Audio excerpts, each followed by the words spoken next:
And I'm getting things adjusted.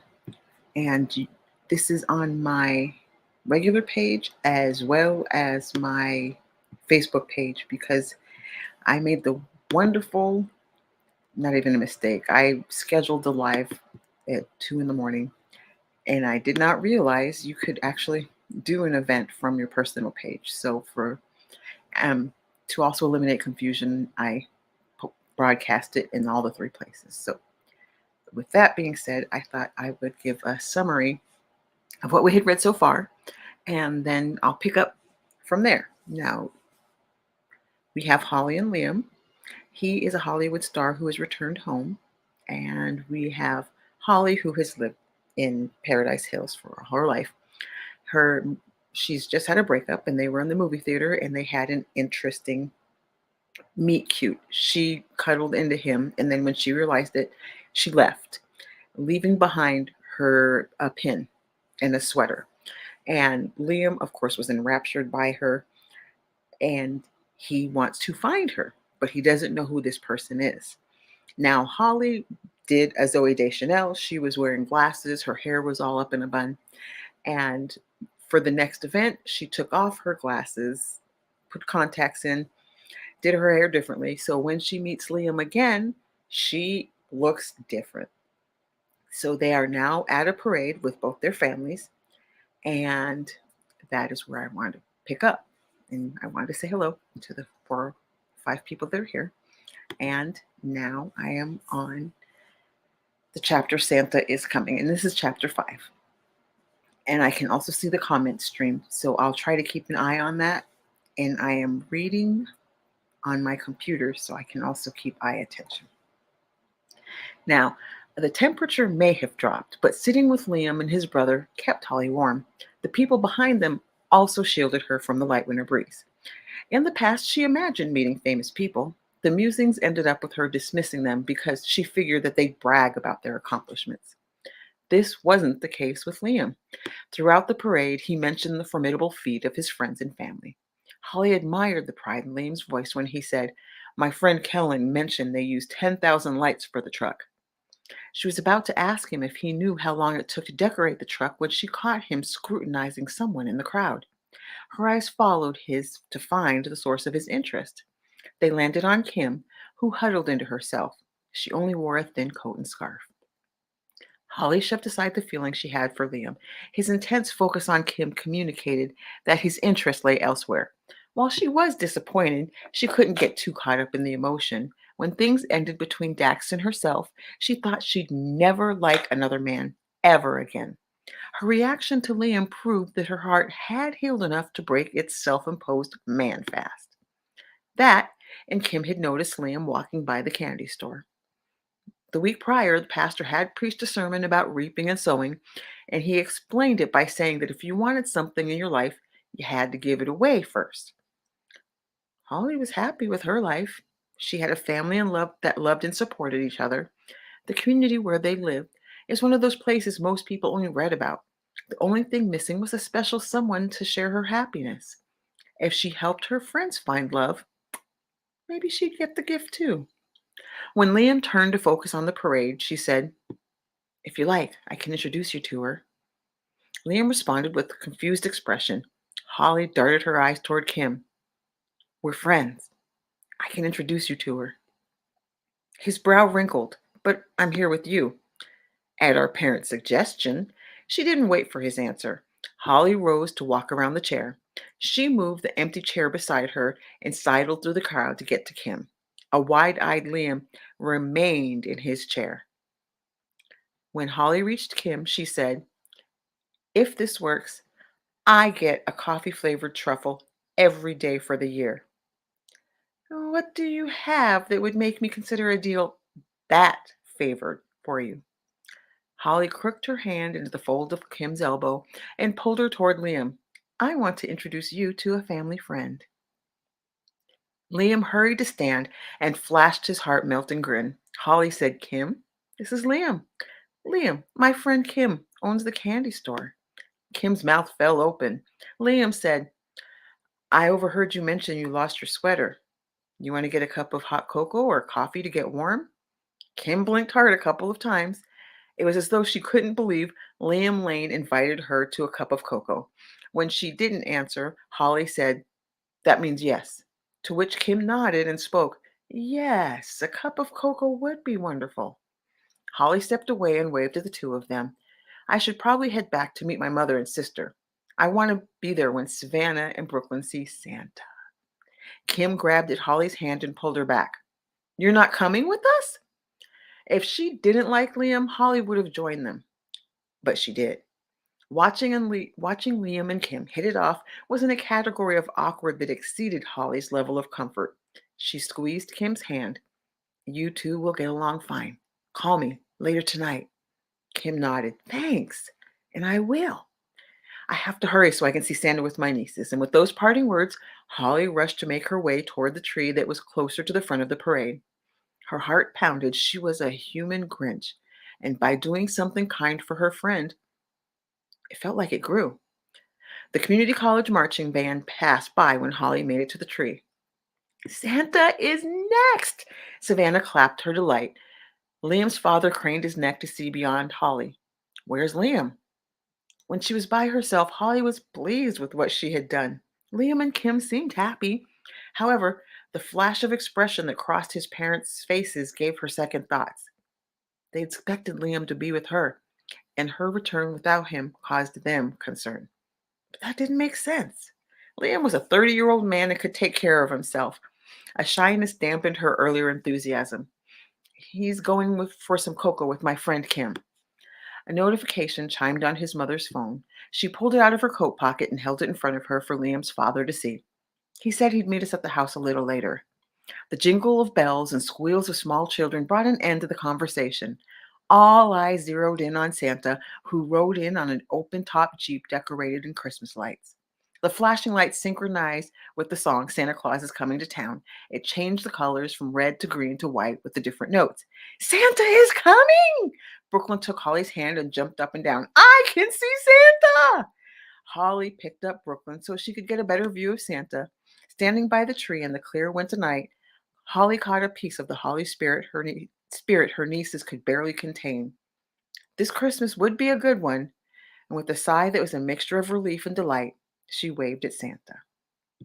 Now we're going to the next chapter, which is Giftathon. Several people pooled their money and bought presents for people who wouldn't have Christmas without the assistance. The week before, they passed out the presents. Whoever was available for a couple of hours helped wrap presents. Holly and her mother left the church as soon as the pastor said "Amen" to make sure the doors to the high school gym were open when others arrived for the gift wrapping session. When she was with her mother, Holly felt as though school was a second home. The woodsy scent of the old building admitted brought memories of blossoming friendships and wisdom learned through experiences. Some of her life lessons came with scars from falls, like the time she miscalculated a step in dance class and fell off the stage. Others came with laughter from all the funny memories. Her heart glowed with the warmth she sought after. The joy of the holiday season had remained. Tables piled with clothing and toys filled the floor of the high school gym. Large boxes with names taped to the front of them lined the walls. "I am so proud to be a part of this." Holly's mother held up a sock monkey puppet intended to go in some child's stocking. Holly meandered around the gym to get a closer look at what her mother had already seen. She couldn't help smiling at the stacks of socks. As a child, she thought Santa was a prankster for leaving socks under the Christmas tree. That had changed in her teenage years when she collected every type of sock possible. She noticed that someone had partnered every pack of white socks with one pair of Christmas socks and a pair of socks that depicted either a cartoon character or a superhero. Whoever was responsible for the clever deed garnered a greater degree of Holly's respect. Before she shared her comment, her mother held up a pair of socks decorated with lace along the top band. "Liam donated the fashion socks." The more Holly learned about Liam, the more she liked him. He seemed like a genuine person. Before she shared her comment, her mother held up a pair. Oh, wait, I already read that one. Sorry. Holly's mother knew about Liam's good deeds. She worked with Liam's brother Mark and his mother Stella. They were such close friends, the two families ended up at the Lane house after the parade. They warmed themselves by the fireplace and made further plans for the holiday season. There was something going on almost every night until Christmas. Every opening in the conversation, Holly's mother brought up Liam, who was out with Holly's friend Kim. She mused along with Liam's parents where Liam might live in the future.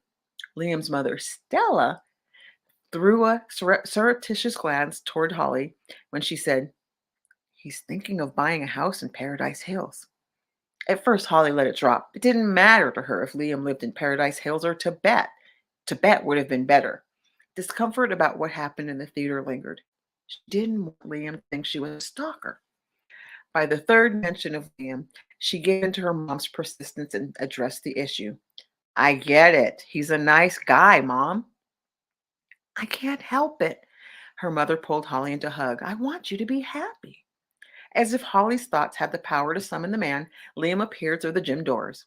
He directed his attention toward his older brother Gibson as they walked. Gibson was an inch shorter than Liam.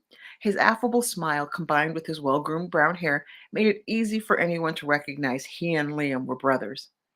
Holly didn't see Gibson much because he owned an exclusive restaurant at the edge of town. She'd heard about the food on the menu, but never had a reason to go to a place that charged over $20 for a meal. She surveyed the room and guessed that Gibson probably contributed to a table or two of the items as well.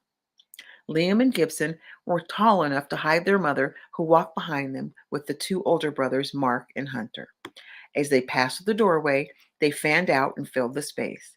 Mark's eyes, or his gaze, wandered around the room in search of something. When they landed on Holly's sister, who was at the table stacked high with blankets, a smile spread across his face.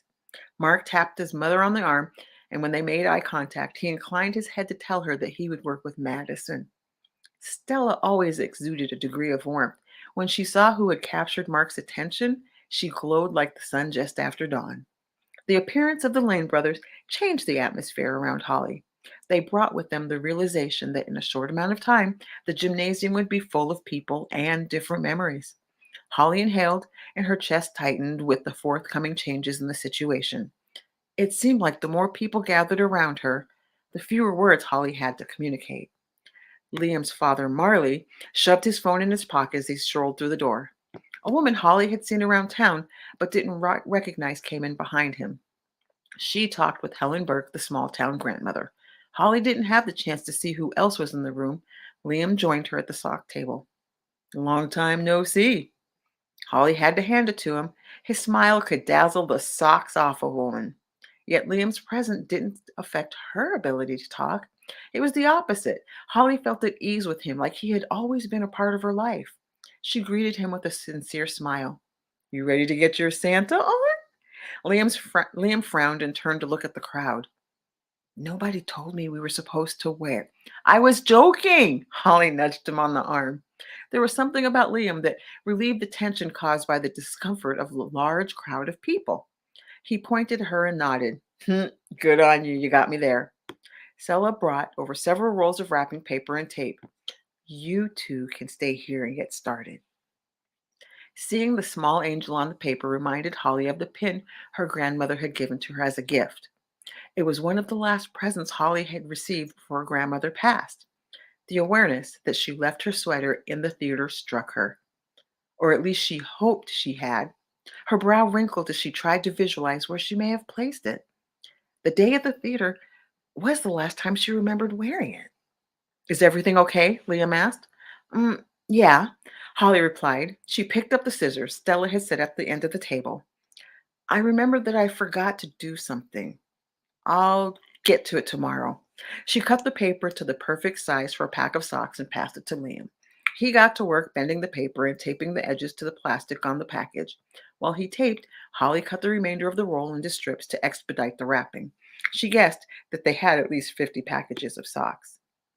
Liam held up his first package for Holly to admire. "What do you think?"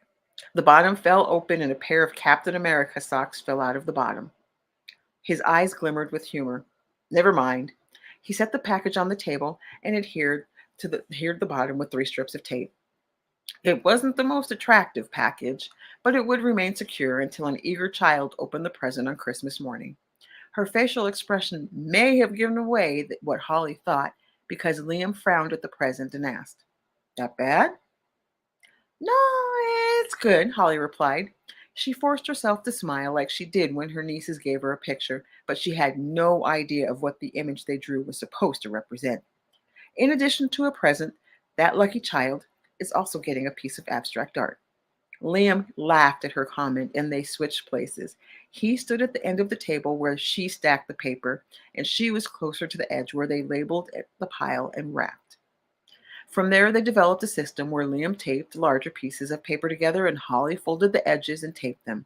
When Liam started the next present, Holly filled out the information for the label, and present by present, they built a colorful wall.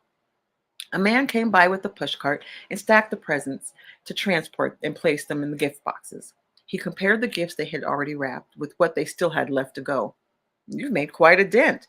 He directed their attention to the other tables. Mark chatted away with Madison. He must have said something funny because she rested her hands on the present she was wrapping and doubled over to laugh. "It seems like your brother is making an impression on my sister." Holly hoped things would work out for Madison. When her ex-husband Jason left, Madison was devastated. He told her that she had changed after having the girls, and he, nor any other man, would ever find her attractive. At first, the lie shocked Holly. Her sister was beautiful. She caught men throwing second glances at Madison all the time. Holly couldn't fathom how a man could be so mean to the mother of his children. In one of their late night chats over wine, Madison used a clock pendulum to explain his behavior. She said, "Most people find they're happy in the middle. Others will leave their comfort level and try to take on a personality they think will bring them joy. What goes one way must return to the other." Her eyes traveled to the place within her. She sipped her wine and added, "And when that weight gets momentum, heaven help the people that are in its way when it swings." Holly couldn't fathom what her sister hadn't shared. It was time for Holly to protect her sister. She'd make sure Jason was the last man to break Madison's heart.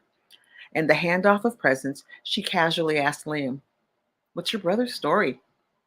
"What do you mean?" "How did he end up a single father?" She connected a piece of tape to the end of the present she was wrapping. "I mean, if you don't mind sharing." "I don't mind. His wife Claire was killed in a bank robbery in California. The robber fired a warning shot. It ricocheted and hit Claire." He nodded his head to point at his brother. "I like what your sister does for him." Liam picked up another present. "What's your story?" He grinned. "I mean, if you don't mind sharing." Holly shrugged. "Not much to tell. I'm here with my mother and sister. I'm a hairstylist." "No boyfriend or significant other?" "No." Holly blushed. The inquiry made her uncomfortable. Liam looked up at all the men in the room. "What is their problem?" "They're busy wrapping presents." She stated the obvious to change the focus. Holly had finished wrapping her presents and was waiting for Liam to pass one in his hand to her. It was as though he had forgotten that they were in the middle of a project. His eyes zoned in on one person. Holly followed the trajectory to discover that Liam was checking out her boss, Rebecca. Her first reaction at the irony was to roll her eyes. The man had reenacted her life. In 1 minute, she had his attention. The next, something better had caught his eye.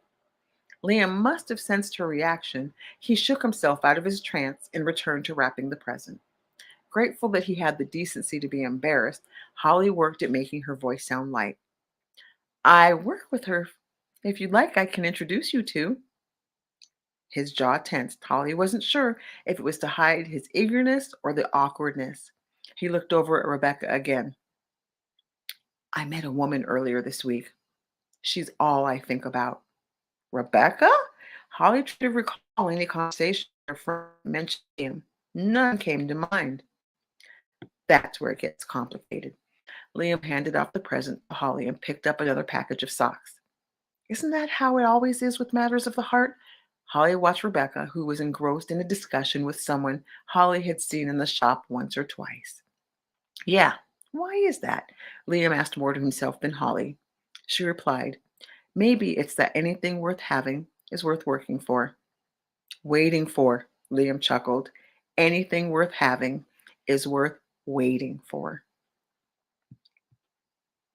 And that is the end of those two chapters. And nobody is commenting. And so I think